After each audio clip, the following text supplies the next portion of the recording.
खामगाव येथे नागरिक हक्क संरक्षण समितीने आयोजित केलेल्या एक दिवसीय मार्गदर्शन शिबिराला चांगला प्रतिसाद मिळालेला आहे.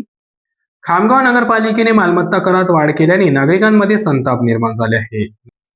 नागरिक हरकती घेण्यासाठी 3 टेबलावर लांब रांगेत उभे राहत असून सादर करीत आहेत. दरम्यान खामगाव बार असोसिएशनचे अध्यक्ष ॲडव्होकेट प्रशांत लाहोकर आणि ॲडव्होकेट टी.एम. हुसेन यांनी वाढीव मालमत्ता करांबाबत उपमुख्याधिकारी यांना निवेदन सादर केले, ज्यामध्ये असा इशारा देण्यात आला आहे की मालमत्ता करांचे 7 दिवसाच्या आत नियमानुसार मूल्यांकन करावे, अन्यथा मुंबई उच्च न्यायालयाच्या नागपूर खंडपीठात यात याचिका दाखल करण्यात येईल.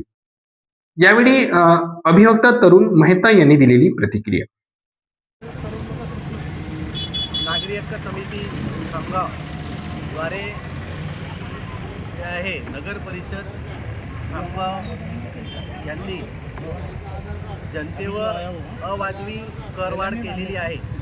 त्याकरिता जनतेला सहकार्य करण्याच्या हेतूने आजचा जो आहे नगर परिषद समोर मदत कार्यालय उभं केलेलं आहे. इथं जे आहे सर्व जनतेला कायदेशीर मार्गदर्शन आणि एक कायदेशीररित्या तयार केलेली हरकत अर्ज इथं उपलब्ध करून दिलेला आहे.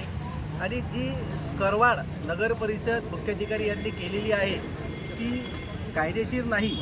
त्यांच्यासाठी जी पद्धत त्यांनी ॲडॉप्ट केलेली आहे ती कायद्याला धरून नाही.